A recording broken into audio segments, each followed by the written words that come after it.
Hey guys, that's your Commander today, Watcher of Realms. Welcome to the video. I'm glad to have you all here with me today. What could be better? Talking some Watcher of Realms, talking about Eona, sending some positive vibes, some love your way, especially if you need it out there. As I said, Eona, right? So Eona and I, we have a checkered past. We have a history together. She was the first mage that I really invested in this game. I'm sure a lot of players feel that way. I think it was like a special pack that you can buy or something like that. Go figure, yours truly. I spent money, one of the first things I did in the game. Do as I say, not as I do. But I will say that was money well spent. Or you can just wait till you pull her. Eventually you'll get your hands on Eona. She was my go-to DPS, especially for mages in the early game, kind of as I progressed in this game. And now I've kind of started to revisit her more and more, and man, she is definitively my favorite DPS out of any epic mage in the game, and frankly, it's not even close. So today, I figured I would show my build on Eona and why I think she is so special and even underrated. I want to kind of call out the very first thing that people say negatively about her out the gate, and that is her base stats, right? Her base stats, she has, well, epic base stats, right? It's pretty low, 36-18, especially for a mage. Man, that attack is low. There's no two ways about it. The good news is, though, if you've been playing for any amount of time, or if you're lucky enough to get your hands on multiple copies, or even using an epic soulstone, you can empower or awaken, Eona a lot easier than obviously a legendary, right?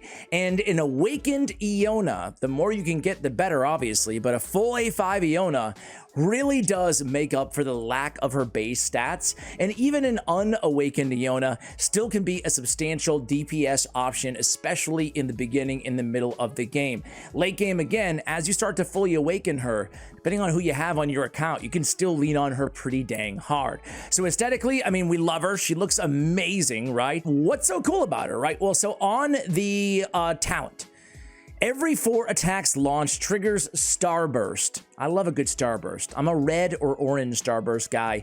You yellow freaks out there, I can't handle you. Can't handle you. Unsubscribe right now. I'm kidding. I'm kidding. Actually, we make great friends because I hand the yellow Starburst to somebody else, right? And then I'll take your reds and your oranges. Anyway, I digress. Dealing AoE damage around a large area and inflicting slow by 50% upon the target. So Starburst does AoE damage, a large area, and inflicts slow, so she has control as well. During the ultimate, Starburst increases the range and the total stars of Star Domain, which slows down enemies in range. So really freaking cool talent, right? That feels like a legendary type talent, at least in my opinion. It's solid, right? Some control, extra damage, larger range, absolutely. Her basic attack is 110% AoE damage to one enemy. Her ultimate is Starfall. It's all about stars with Eona. 700 cost here, 400 after that, or 700 initial cost. That's pretty dang cheap, pretty affordable. You can get back to her ultimate pretty quickly. During the ultimate, it lasts for 20 seconds. Each attack summons a star domain. Again, that slows down enemies in range. At that enemy's location, dealing 50% AoE damage. After a while, multiple stars will fall within a range of the star domain, dealing 40% AoE damage 4 times, okay? During the ultimate, each attack will also trigger Starburst on A1. On her passive, it is Fury of the Starry Night. Big Van Gogh fan as well, man. A lot of comparisons in today's video. 25 seconds, 15 second, every attack speed, increases attack speed by 150 for 15 seconds once every 25 seconds. So that's a big boost because the Fury of the Starry Night will increase her attack speed by 150, and keep in mind this affects her talent. Every 4 attacks launch triggers the Starburst, so now she's triggering more attacks, ergo more Starbursts. Absolutely awesome. Awakening on A1. During the ultimate, each attack triggers a Starburst. Having difficulty talking today. Bad career talking on videos if you can't talk. A2, attack by 5%. Okay. A3, increases the damage of Starburst by 50%. A4, crit rate plus 8%.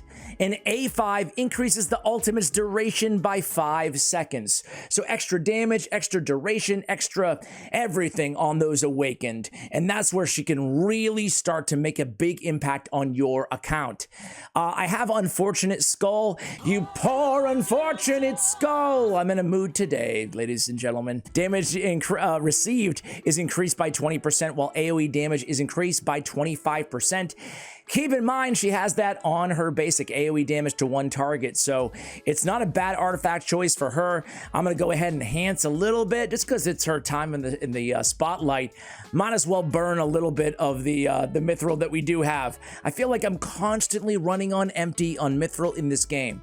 I can't be the only one. I even buy some of it with my arena shop or whatever, but I still don't have enough.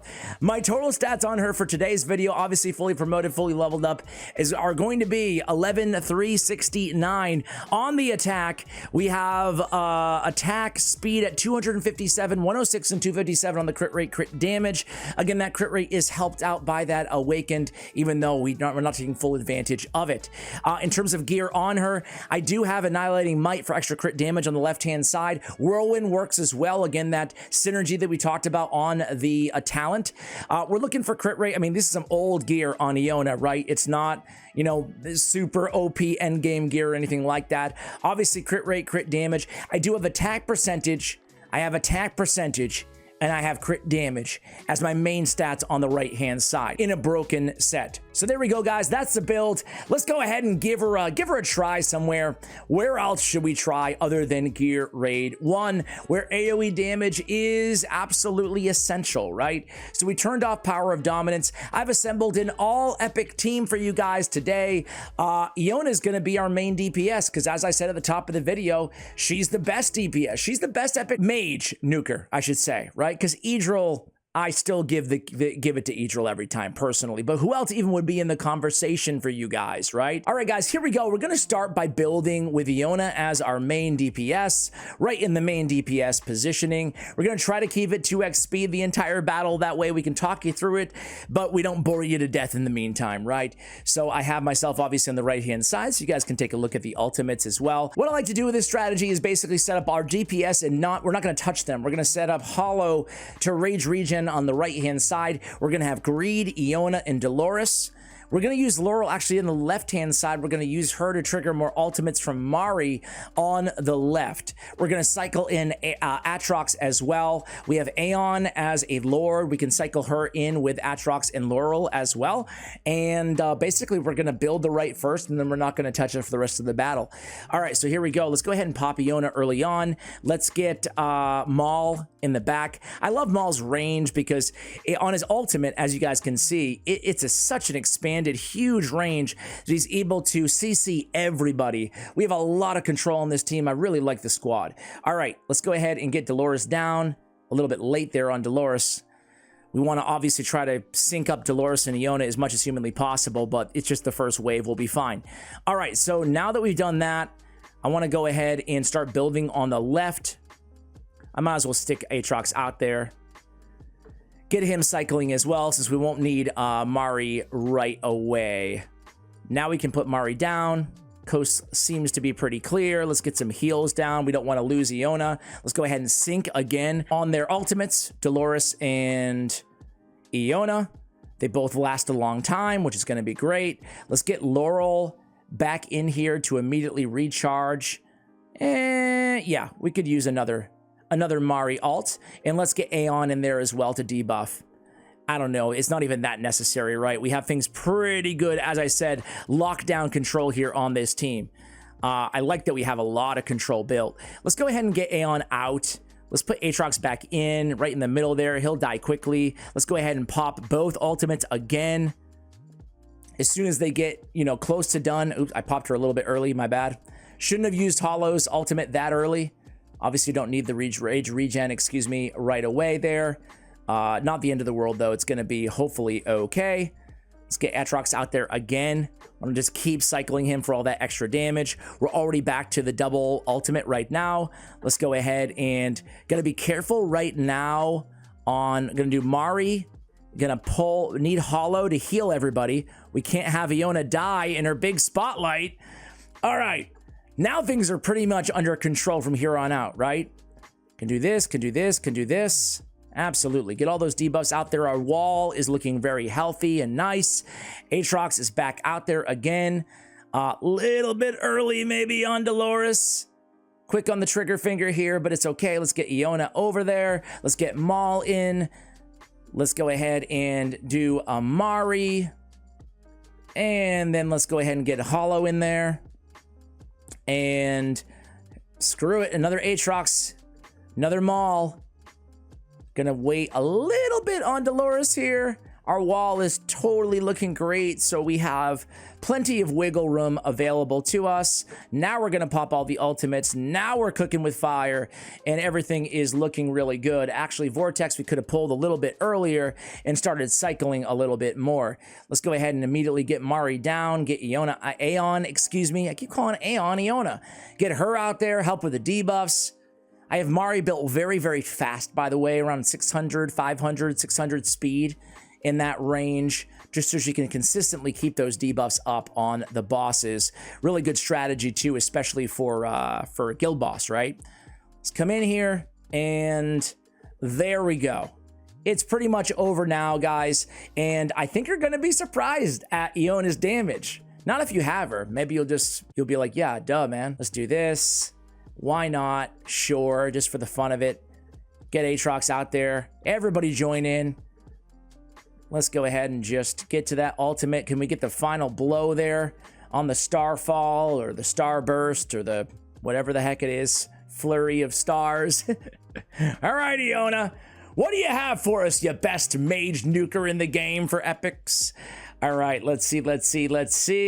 She is, almost half the damage of the entire squad. It is Eona with 55 milli, Maul number 2, Greed number 3, Aatrox number 4, and then, just the control and the debuffs. But man, that's insane damage. She's great.